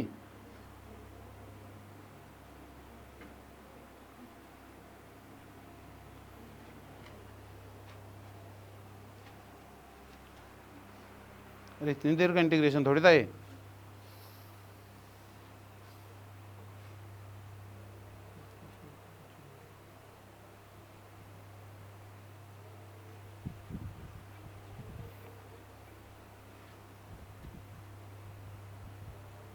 नीचे क्या कर रहे हो तुम भाई? डीएम का तो एम है इंटीग्रेशन, क्या कर रहे हो नीचे? एम लिख दो ना सीधा। हैं? टोटल तो देगा ही नहीं, तो एम कहाँ से लाओगे? और एम एम आप अज्यूम भी कर लो तो भी कैंसिल हो जाएगा, नहीं भी दिया हुआ है तो भी। आपने अज्यूम ही तो किया है यहाँ ऊपर है, नीचे क्या कर रहे हो आप, है ना? कितना आया? R/4 आ रहा है, R/2 आएगा।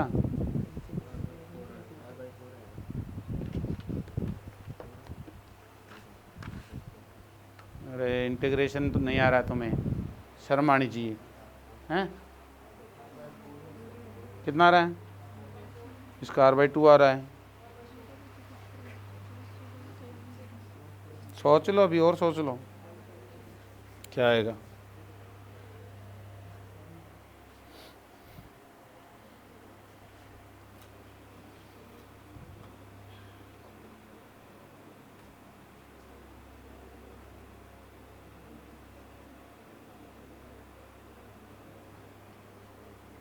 अरे इतनी देर का इंटीग्रेशन हद हो गई। देख इधर देखो, अरे एम से तो एम कैंसिल हो ही गया रखते ही। अरे यहाँ m/m था, ध्यान है ना, वो कैंसिल कर दिया है मैंने। ये इंटीग्रेशन ऊपर ऊपर वाले पे था। अब इसको 2 से मल्टीप्लाई किया तो r को बाहर ले लिया मैंने, r/2, 2 sine theta cos theta को लिख दिया मैंने sine 2 theta into D theta, 0 से लेकर π/2 तक। इसी को क्या लिख दिया मैंने, r/2 साइन 2 थीटा का क्या लिख दूंगा, कोस 2 थीटा माइनस का, तो माइनस कोस 2 थीटा अपॉन 2। तो ये वाले को क्या कर दूं, 4 कर दूं। अरे इसको क्या कर देंगे, 4, और लिमिट हो गई 0 से π/2। तो इसमें क्या कहानियां बना दी आपने इतनी देर तक। r/4 अपर लिमिट बोलो, minus cos pi plus cos 0। कोस पाई की वैल्यू कितनी होगी, -1, तो -1 -1 +1, तो यह आ जाएगा r/4 और 1 + 1 तो r/2। कौन सी कहानियां बनाने लग गए थे हैं? और तूने अपना डिसीजन बदल लिया हिमांशु। हाँ तो बदल दिया कर, वहाँ जा मॉल में भी कोई कह देगा।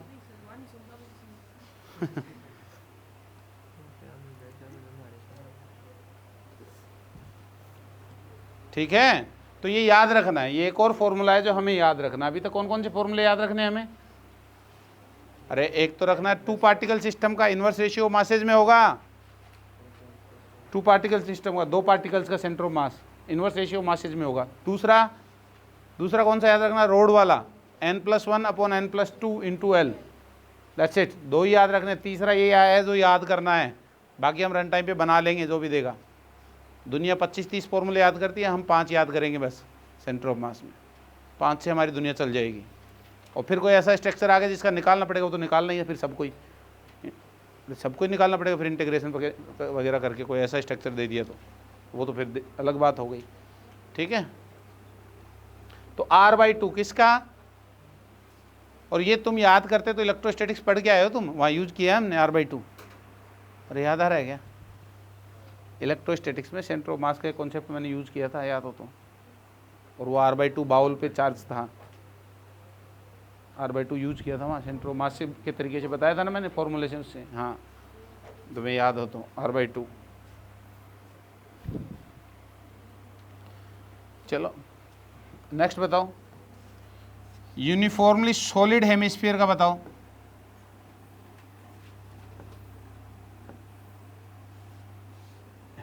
यूनिफॉर्मली सॉलिड हेमिस्फीयर है, किससे मिलके बना हुआ दिख रहा है? हैं? डिस्क से। तो ऐसे चॉप चॉप चॉप चॉप करके डिस्क काटेंगे ऐसे ऐसे करके, तो क्या हर डिस्क का मास का उसके सेंटर ऑफ मास पे पड़ेगा, सेंटर पे पड़ेगा? अरे हर डिस्क का मास उसके सेंटर ऑफ मास जो कि उसका सेंटर होगा, तो क्या ऐसी एक लाइन मानी जा सकती है रोड? अरे मान सकते हैं कि नहीं? जिसका मास क्या होता जा रहा है, ऊपर से नीचे बढ़ता चला जा रहा है। हम उसी कॉन्सेप्ट पे आने की कोशिश कर रहे हैं। तो हर डिस्क का मास किसके प्रोपोर्शनल होगा? रेडियस के स्क्वायर के। अरे होगा कि नहीं होगा? हर डिस्क का मास रेडियस के स्क्वायर के क्या होगा? प्रोपोर्शनल होगा। क्या रेडियस जो अक्ष के प्रोपोर्शनल होगी?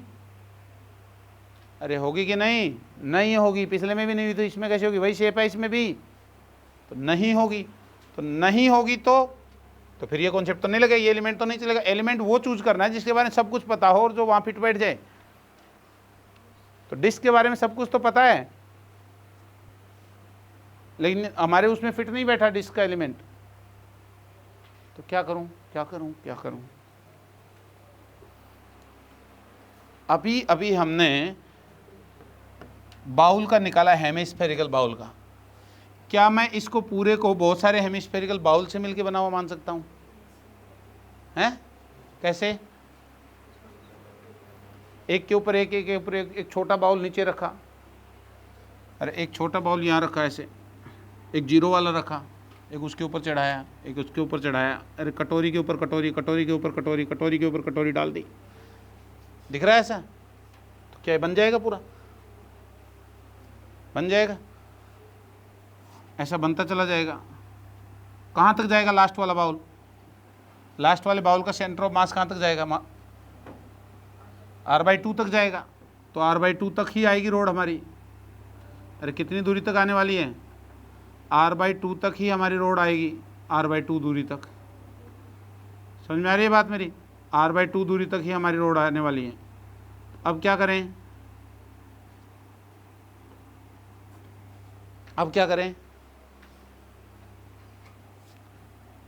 किस तरह से हो रहा है? क्या ऊपर जाने में मास बढ़ रहा है? क्या बाउल का मास ऊपर जाने पे बढ़ रहा है? बड़ा बाउल होते जाएंगे उनका मास बढ़ता चला जाएगा। तो रोड के इधर से उधर जाने में मास बढ़ता चला जा रहा है। मास किस पे डिपेंड हो रहा है? बाउल का मास। अरे बाउल का मास रेडियस के स्क्वायर पे, अरे उसके एरिया पे है, रेडियस के स्क्वायर पे डिपेंड हो रहा है। हो रहा है कि नहीं हो रहा? अरे 4πr², तो आ देगा 2πr²। तो रेडियस के स्क्वायर के प्रोपोर्शनल चल रहा है मास।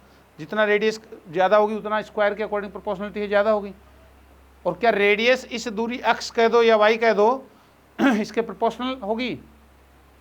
रेडियस अरे जो ये वाई होगी वही इसकी रेडियस होगी क्या?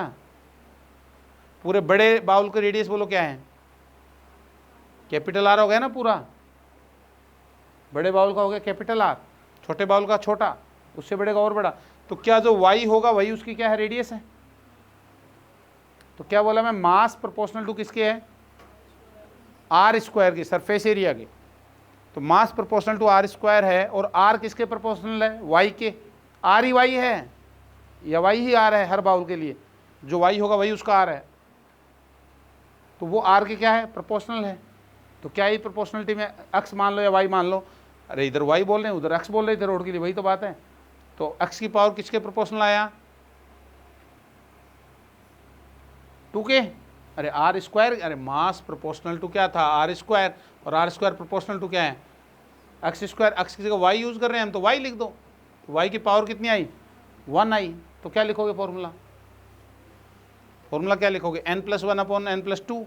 तो 1+1 2/3 इंटू 2/3 इंटू l रोड की लेंथ r/2,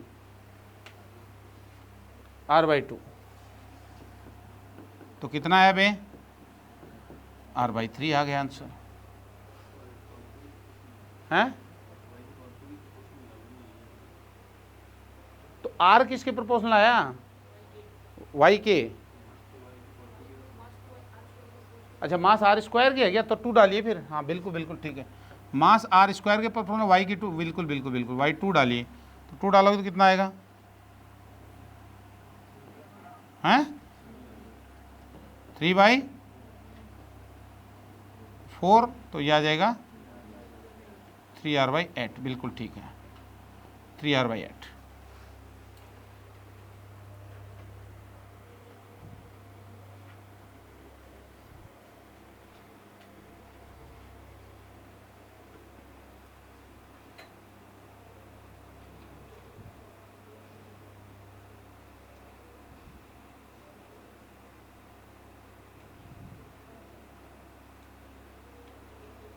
अरे कर लोगे, ऐसे सिंपल कर दिए ना।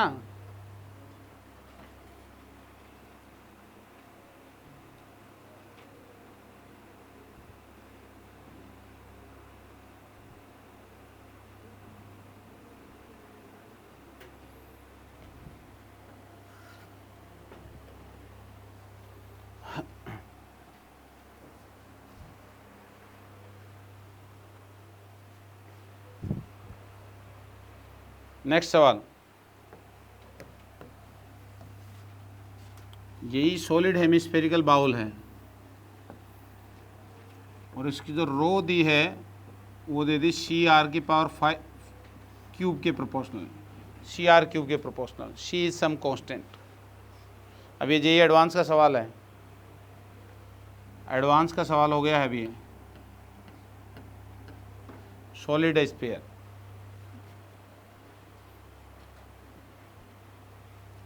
समझ गए क्या क्या दिया है? किसी जनरल डिस्टेंस r पे आप जाओगे तो उसका पॉइंट पे डेंसिटी कितनी दी हुई है? CR³ दी हुई है। क्या करेंगे?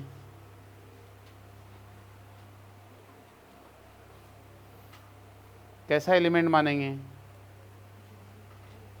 यदि डिस्क मानेंगे, मान लो कि डिस्क माना, तो मैं डिस्क मानूंगा तो अलग अलग डिस्क मान सकता हूँ।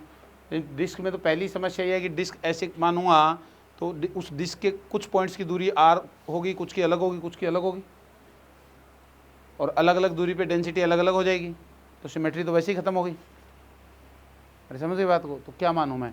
ऐसा एलिमेंट मानना पड़ेगा कि उस एलिमेंट के लिए r क्या बना रहे? कांस्टेंट बना रहे, ताकि रो कांस्टेंट बना रहे उसके लिए। तो क्या मानूँ? बाउल, बाउल मानो। तो क्या करूँ? यहाँ एक बाउल, दूसरा बाउल, वही कहानी फिर से। क्या हर बाउल के लिए रो कांस्टेंट है? अरे r दूरी फिक्स है ना हर बाउल के लिए, तो हर बाउल के लिए रो कांस्टेंट है। तो मास किसके प्रोपोर्शनल था बाउल का? सरफेस एरिया r² के। अरे मास इक्वल टू क्या होता है? Volume into density. सॉरी, यहाँ क्या आएगा? वॉल्यूम आएगा। लेकिन अपने एलिमेंट क्या माना हुआ है? बाउल, बाउल का सरफेस एरिया माना हुआ है, तो वॉल्यूम की जगह क्या आएगा? Surface area. तो प्रोपोर्शनलिटी से हम खेलेंगे तो किस पे डिपेंड करेगा? r² के, और साथ में डेंसिटी भी। अरे मास इक्वल टू वॉल्यूम वाला टर्म भी आएगा। यदि ये सॉलिड होता तो हम लिखते r³ के भी प्रोपोर्शनल है वॉल्यूम, 4/3πr³। और डेंसिटी भी तो वेरी कर रही है r के साथ, r⁻3 से, तो हम कहते हैं r⁻6 के प्रोपोर्शनल है। लेकिन यहाँ बाउल्स हैं तो बाउल्स का जो मास है वो एरिया के प्रोपोर्शनल है, तो मतलब r² के प्रोपोर्शनल है, और साथ में किसके प्रोपोर्शनल है? r³ के डेंसिटी के भी प्रोपोर्शनल है। तो टोटल प्रोपोर्शनलिटी क्या आ गई आपके पास? r⁵ r⁵ और r किसके प्रोपोर्शनल है? y की, तो y⁵। अरे आ गई कि नहीं? 5 डाल दो, 5 डाल दो, आंसर आ जाएगा। कितना आएगा? 6/7। अरे 6/7 इंटू r/2, आंसर।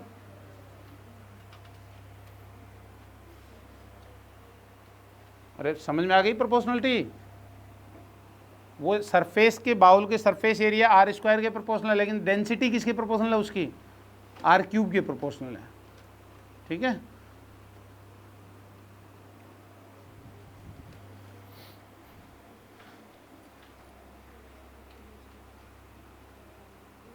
अरे एरिया भी बढ़ रहा है और डेंसिटी भी बढ़ रही है ऊपर जाने पे।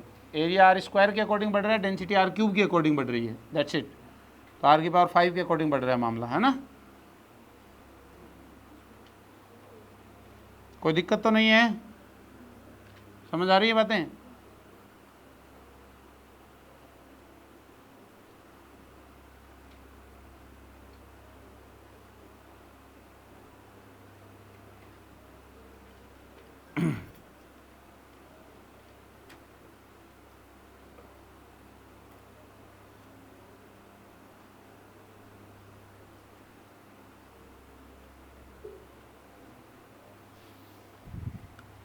नेक्स्ट चलिए, सेमी सर्कुलर रिंग का बताइए। सेमी सर्कुलर रिंग क्या आएगा? ऐसी कोई रिंग है, किससे मिलके बना हुआ मानो रिंग को? अरे बोलो। छोटे छोटे छोटे छोटे एलिमेंट से मिलके बना हुआ मान लूँ। इधर भी सिमेट्री है, तो मैं इधर एक एलिमेंट लूँगा तो इधर भी एक एलिमेंट लूँगा, तो उनका दोनों का सेंटर ऑफ मास पे पड़ेगा। सेंटर ऑफ मास यहाँ पे पड़ेगा। इधर भी मैं एक ले लूँगा, इधर भी एक ले लूँगा, उनका भी यहाँ पड़ेगा, यहाँ पड़ेगा, यहाँ पड़ेगा। तो ऐसी एक लाइन मिल जाएगी मेरे को। अरे मिल जाएगी, लेकिन लाइन तो मिल जाएगी, लेकिन क्या वो लाइन जो है वो इसकी रेडियस के प्रोपोर्शनल है? अरे वही दिक्कत जो बाउल में थी। प्रोपोर्शनली तो कौन स्ट्रेट लाइन होता तो होती ना, टेन थीटा वाली। तो प्रोपोर्शनल नहीं है, तो ये तो नहीं मानेंगे। नहीं मानेंगे तो क्या करना पड़ेगा? फिर से बेसिक से करना पड़ेगा। क्या है बेसिक? क्या है बेसिक? तो इंटीग्रेशन है। तो क्या करना है? ऐसे में होलो आए, सर्कुलर आए, तो थीटा पे डी थीटा जाइए। तो हमने क्या कहा कि एक मास ले लेते हैं यहाँ पे छोटा सा। कितने एंगल पे गए हम? थीटा पे, डी थीटा। ये है डी थीटा। इसका मास ले लिया हमने डीएम, डीएम मास ले लिया। तो इसके लिए लिखिए, एक्स कोऑर्डिनेट तो कहाँ पड़ने वाला है? दिख रहा है सिमेट्री से, जितना लेफ्ट है उतना राइट है, तो एक्स कोऑर्डिनेट तो यहीं पड़ने वाला। वाई कोऑर्डिनेट निकाल लेते हैं सिर्फ। तो वाई कोऑर्डिनेट कितना निकलेगा? Y C M equals to, क्या लिखा था हमने? Y D M upon D M का इंटीग्रेशन, ये तो लिखा था। वाई कितना? वाई कितना?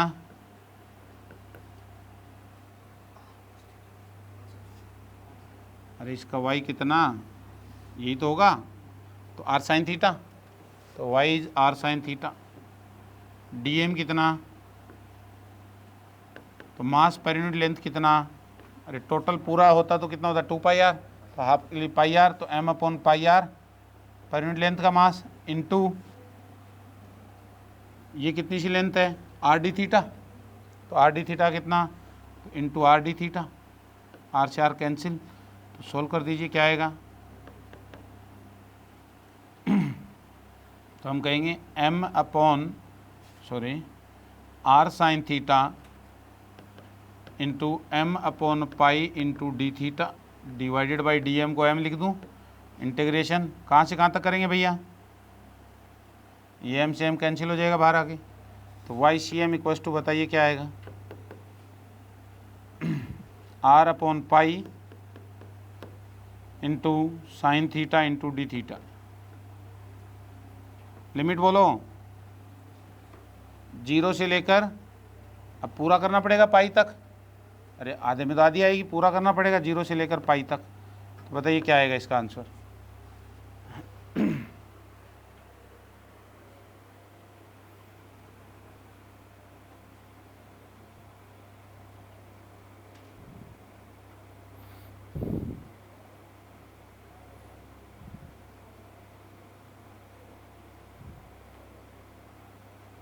कितना आया? 2r अपॉन पाई। तो ये भी याद रखना है बापू। कितना आया? 2r upon pi Y C M, ये भी याद रखना है आपको। ये कौन सा फॉर्मूला याद हो गया हमारे? अभी तक कितने याद हुए? 2 पार्टिकल्स का इन्वर्स रेशियो में होता है, रोड का n+1 upon n+2 into L होता है, और बाउल का r/2 होता है। ये चौथा फॉर्मूला आ गया क्या? 2r अपॉन पाई होता है रिंग का। सेमी सर्कुलर रिंग का कितना होता है? 2r अपॉन पाई होता है। समझ गए? x निकालोगे तो, अरे x सी एम भी निकाल सकते हो, 0 आने वाला है। क्यों आएगा? x के लिए यहाँ जाओगे, इसके कोऑर्डिनेट कितनी दूरी पे है? r sine theta. तो आप क्या लिखोगे? y x की जगह r sine theta, sorry r cos theta, cos आएगा, थीटा गिवन है। तो r कोस थीटा इंटू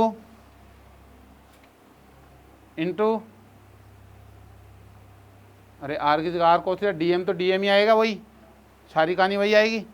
तो यहाँ आर साइन थीटा की जगह क्या आएगा, आर कोस थीटा आएगा, बस R cos theta into D theta upon pi, यही तो आएगा, R cos theta into D theta upon pi. और लिमिट कहाँ से कहाँ लगेगी, 0 से पाई, और कोस की लिमिट 0 से पाई है, तो दिख रहा है आपको क्या आने वाला है, अरे पाई/2 के लिए और पाई/2 से पाई के लिए एक पे प्लस आएगा और एक में क्या आएगा, माइनस आएगा, तो दोनों क्या हो जाएंगे, 0 ही होने वाले हैं। ठीक है,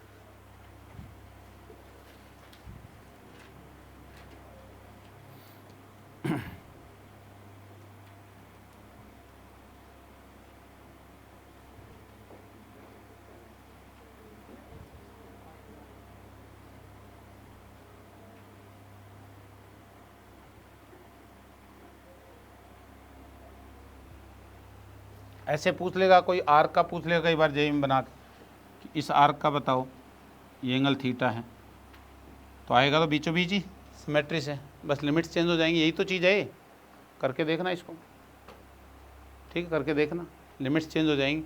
और थीटा भी आप जरूर नहीं कि इधर से थीटा ले, वर्टिकल से भी थीटा ले सकते हो, लिमिट उसी हिसाब से लग जाएंगी, ठीक है, कैसे भी ले सकते हो, ऐसी कोई बात नहीं है। चलिए डिस्क का बताइए, shape disc, semi disc half, इसका बताइए, सेमी सर्कुलर डिस्क का बताइए कहाँ पे आएगा।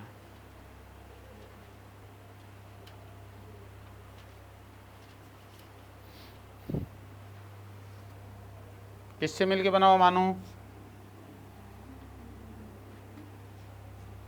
डिस्क को किससे मिलके बना हुआ मानो, हैं, किससे मिलके बना हुआ मानो,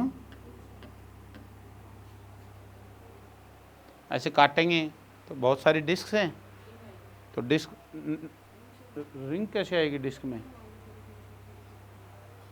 अच्छा वैसे छोटे वाले रिंग, समझ में आई अब बात, हाँ बिल्कुल, क्या मानेंगे, कहा कि छोटी छोटी रिंग मान लो सर, एक 0 वाली रिंग मान लो, एक उससे बड़ी, एक उससे बड़ी, एक उससे बड़ी, तो हमारे स्ट्रक्चर में क्या आएगा हमारे पास, अरे ऐसी स्ट्रक्चर मिलेगी रोड की,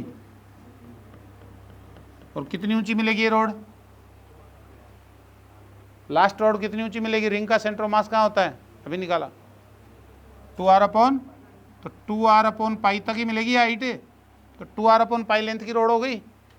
अब प्रोपोर्शनलिटी देख लो, लेंथ पहले निकाल ली हमने, तो 2r अपॉन पाई लेंथ की रोड हो गई, तो प्रोपोर्शनलिटी क्या कह रही है बताओ, इसके प्रोपोर्शनल, रिंग का मास, रिंग का मास किसके प्रोपोर्शनल है, 2πr के, अरे आर के प्रोपोर्शनल है, 2πr करोगे तो πr के, तो आर के प्रोपोर्शनल है, और आर किसके प्रोपोर्शनल है, वाई के, अरे आर ही वाई है यहाँ, इसकी यहाँ कोई भी रिंग ले रहे हो तो उसकी जो दूरी वाई है वही तो उसकी रेडियस है, तो आर ही वाई है, तो आर ही वाई है, तो पावर कितनी आ गई, 1, डाल दो, डाल दो, क्या है उत्तर, आप डालोगे सर ऊपर तो आ गया कितना, 2 divided by 3 into 2r upon पाई, तो कितना आया, 4r अपॉन 3 पाई, अरे कर लोगे, कोई दिक्कत थोड़ी ना होगी, सिंपल सिंपल कहानियाँ हैं। तो ये 4 फॉर्मूले आपको याद रखने हैं, 2 पार्टिकल सिस्टम का, रोड का जिसमें x की पावर n की प्रोपोर्शनलिटी है, और r/2 बाउल का, और रिंग का 2r अपॉन पाई, काम चल जाएगा अपना इतने से।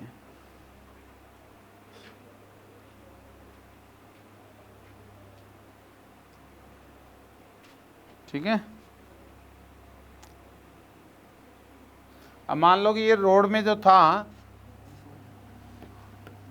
ये रोड थी हमारी, इसमें क्या लिया था हमने, प्रोपोर्शनल टू x की पावर n था ना, अब उसने कह दिया कि a प्लस बी एक्स की पावर n हो जाए, ऐसी प्रोपोर्शनलिटी दे दी कि a प्लस बी एक्स हो जाए, x की पावर 1 लेमडा, इस तरह से बदल रहा है, तो क्या करोगे, तो अब वो प्रोपोर्शनलिटी वाली कहानी पहल होगी, वो नहीं लगेगा, फॉर्मूला अलग बनेगा, इसीलिए तो वो बाउल में नहीं लगे थे ऊपर वाले। अब क्या बनेगा, क्या करूं, फिर से बेसिक पे जाना पड़ेगा, क्या करना पड़ेगा बताओ, अरे इसकी लेंथ L है, तो मैं x दूरी पे जाऊंगा, वही dx का एलिमेंट लूँगा, जिसका मास होगा dm, बताते जाओ मेरे को फटाफट क्या क्या करूँ, क्या लिखूँ फॉर्मूला, अरे RCM क्या लिखूँ, x into dm upon dm का इंटीग्रेशन, यही तो लिखूँ।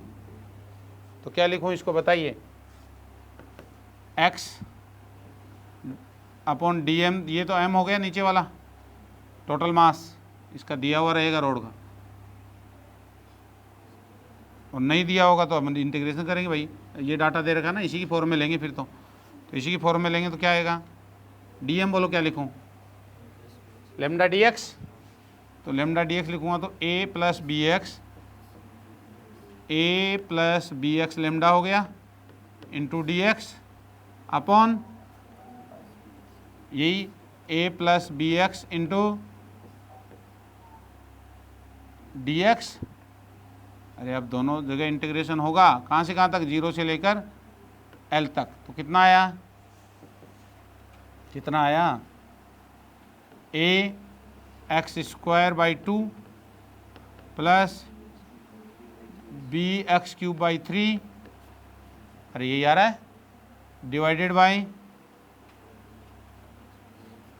ए X B X square by 2, limit कहाँ से कहाँ है, 0 से l, पूरे के लगा दो, तो क्या आएगा,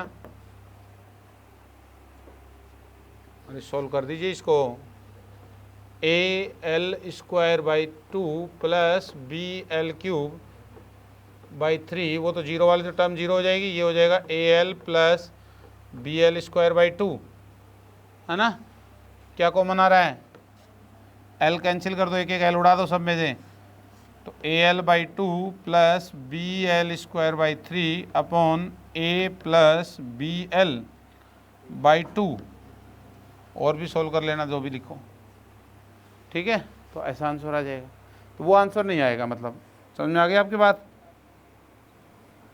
अरे एलसीएम ले लेना इसका,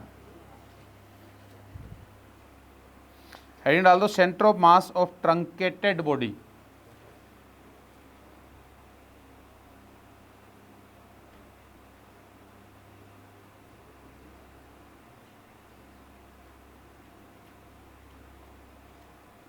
centre of mass of truncated body,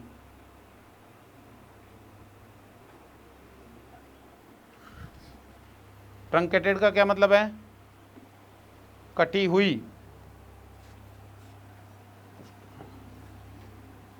truncated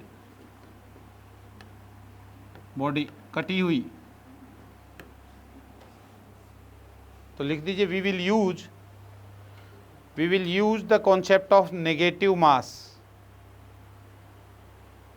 we will use the concept of negative mass, truncated body, तो क्या करेंगे उसमें, ट्रंकेटेड बॉडी आ जाएगी, तो ये एक डिस्क है जिसकी रेडियस क्या है, r है, और इसमें से कहा कि एक r/3 की डिस्क काट दी, इसकी रेडियस कितनी है, r है, और इसमें से r/3 की एक डिस्क काट दी यहाँ, इसकी रेडियस कितनी है, r/3 है, तो बताइए क्या करेंगे,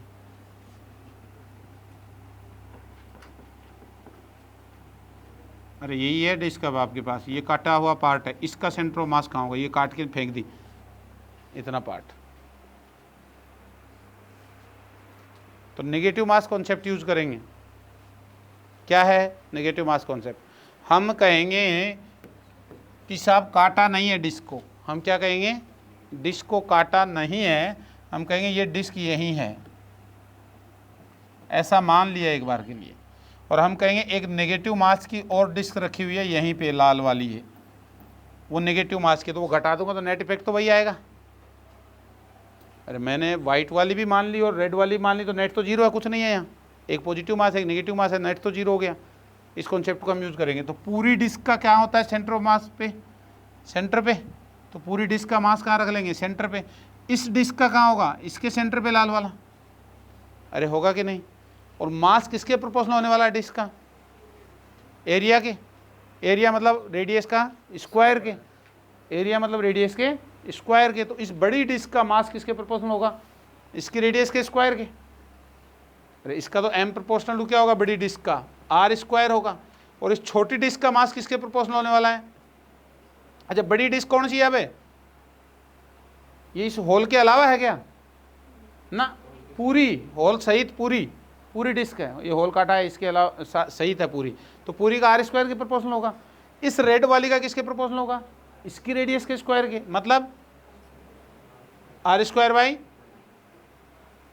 9 थोड़ी आएगा, हाँ 9, r स्क्वायर बाई 9 के प्रोपोर्शनल होगा। अरे होगा ना। तो रेशियो क्या आया? मासेस का रेशियो क्या है? इसका सेंटर ऑफ मास का 1 है, तो यहाँ क्या आएगा? 1/9। तो मैं कहूँ यहाँ 9 है तो यहाँ क्या आएगा? 1। यहाँ 9 रखा हुआ है तो यहाँ क्या रखा हुआ मानूंगा? 1। तो सवाल खत्म हो गया। हमने कहा कि यहाँ रखा हुआ 9 है और यहाँ रखा हुआ -1। अरे यही तो हुआ। और ये दूरी कितनी है? r थी, r में से r/3 घटा दो तो कितनी बची? 2r/3। यही है हमारा सवाल। अब अरे यही हमारा सवाल है। तो क्या लिखूं? बताइए सेंटर ऑफ मास कितना आएगा? यहाँ से निकालते हैं दूर, इसको 0,0 मानते हैं ना, इसके सेंटर से बता दें कितनी दूरी पे होगा शिफ्ट। तो क्या आएगा बताइए? अरे RCM बराबर 9 × 0 प्लस की जगह क्या आएगा अब? अरे माइनस है ना, तो -1 × 2r/3 divided by sum of masses कितना? 8। नेगेटिव मास है ना वो, तो कर दीजिए 8। बस उत्तर 9 - 1 8 m1 + m2 कितना आया? चेक करो।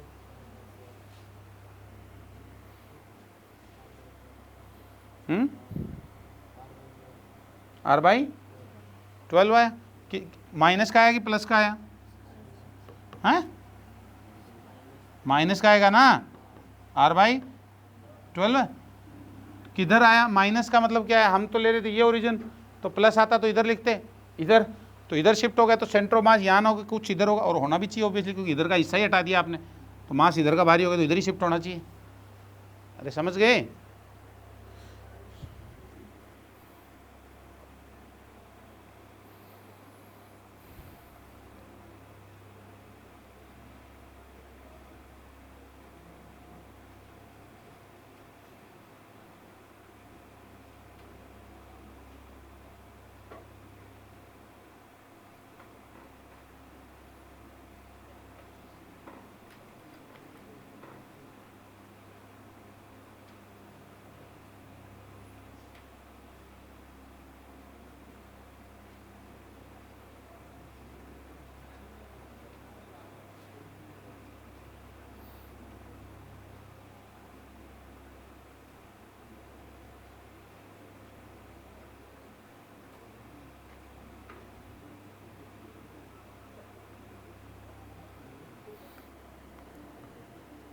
यही स्फीयर मान लेंगे तो क्या होगा? यही चीज़ स्फीयर मान लेते हैं कि पूरा स्फीयर है, काट के फेंक दिया स्फीयर r/3 का। यही सवाल को करेंगे तो क्या हो जाएगा? तो प्रोपोर्शनल टू r³ होने लग जाएगा। अरे मास प्रोपोर्शनल टू r³ होगा वो बड़े स्फीयर का, और छोटे स्फीयर का मास क्या होगा? r³/27 होगा। तो रेशियो आएगा 1:27। तो आप कहोगे सर यहाँ तो रखा हुआ कितना? 27, यहाँ कितना रखा हुआ है? -1, और बीच की दूरी तो वही रहेगी। अरे समझ गए? तो ये स्फीयर के लिए सवाल हो जाएगा कि नहीं? अब एक अच्छा सवाल और डाल देते हैं, लास्ट सवाल, अच्छा सवाल। ये एक डिस्क है, पूरी डिस्क है, ऐसे पूरी ले लीजिए, ऐसे पूरी डिस्क है। ये एक पूरी डिस्क है जिसकी रेडियस है R, और इसमें से r/2 की डिस्क निकाल दी हमने। इसमें से r/2 की डिस्क निकाल दी काट करके। मतलब कौन सी? अरे भैया सही हो जाओ, r/2 की डिस्क निकाल दी हमने। हो गया क्या? r/2 r/2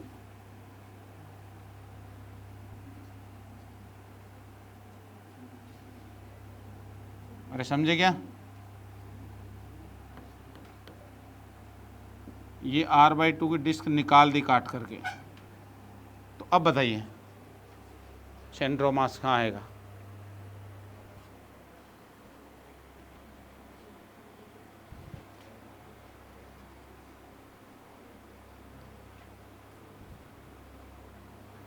कहाँ आएगा सेंटर ऑफ मास?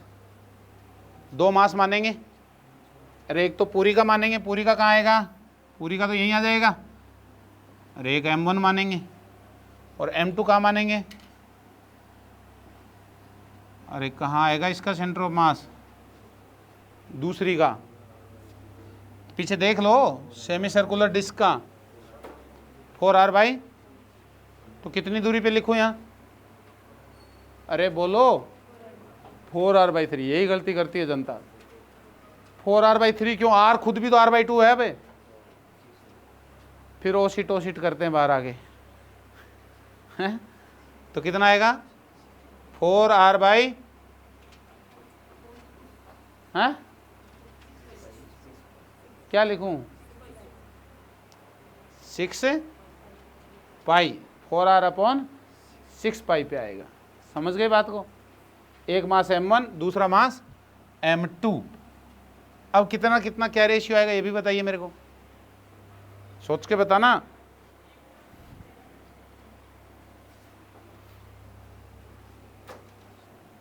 इसको तो 2R/ वही लिख लो, 2/3 लिख लो,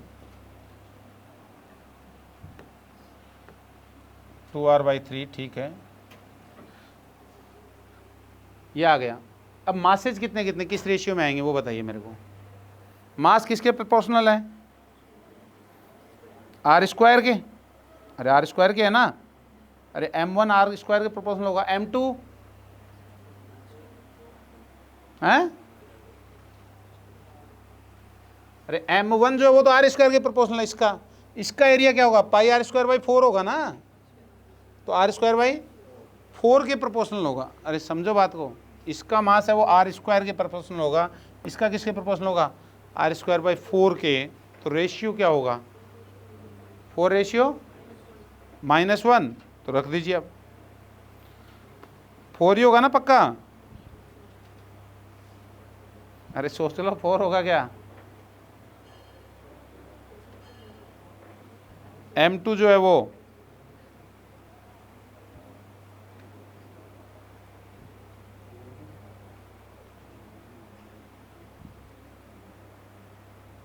है 8 होगा ना। क्यों? क्योंकि डिस्क भी तो आधी है। अरे दिमाग ही चलाना था बस इसमें, और कुछ नहीं। अरे ये डिस्क भी तो आधी है बे, ये डिस्क पूरी थी। तो इसमें तो किसके प्रोपोर्शनल हो गया? M1 proportional to R²। कोई झंझटबाजी नहीं है। इसमें क्या था? ये जो डिस्क लिया आपने, इसमें क्या था? आप कहोगे कि M2 जो है मास वो प्रोपोर्शनल टू इसकी रेडियस के स्क्वायर के होगा। तो इसकी रेडियस होगी R²/4, लेकिन वो जो होगा वो इसका आधा भी तो होगा। तो क्या हो जाएगा? R²/8। अरे समझिए, R²/8 होगा। तो रेशियो क्या हो गया? ये 8 होगा तो वो क्या होगा? ये 8 होगा तो वो 1 होगा। तो 8 और 1। और अब सवाल कर दीजिए, ये 8 है और ये क्या हो गया? -1। 2R/3π। कर दीजिए कितना आंसर है, कर लोगे? अरे एरिया की प्रोपोर्शनलिटी वाली गड़बड़ नहीं करनी, यही गड़बड़ होती है। और यही अच्छे सवाल हैं, यही अच्छे सवाल हैं। इसीलिए ट्रंकेटेड वाले सबसे ज़्यादा पूछे जाते हैं, इनमें दिमाग लगाना पड़ता है एरिया वाला। अब आपको वो दे देगा डिस्क और वो कह देगा इसमें से ट्राइंगल काट दिया, तिकोना। तो आपको ट्राइंगल का क्या देखना पड़ेगा? मास की प्रोपोर्शनलिटी देखनी पड़ेगी। है नेगेटिव मास का कॉन्सेप्ट। तो ये सेंटर ऑफ मास का कॉन्सेप्ट पूरा हुआ आपका। आज जा कर के HCV में और शीट में जितने भी सवाल हैं सेंटर ऑफ मास के सारे लगा लेना, सारे लगा लेना। नहीं आए तो पूछ लेना, ठीक है ना? जितने हैं वो सारे लगा लेना, ठीक है? ये कंप्लीट हो गया। Thank you.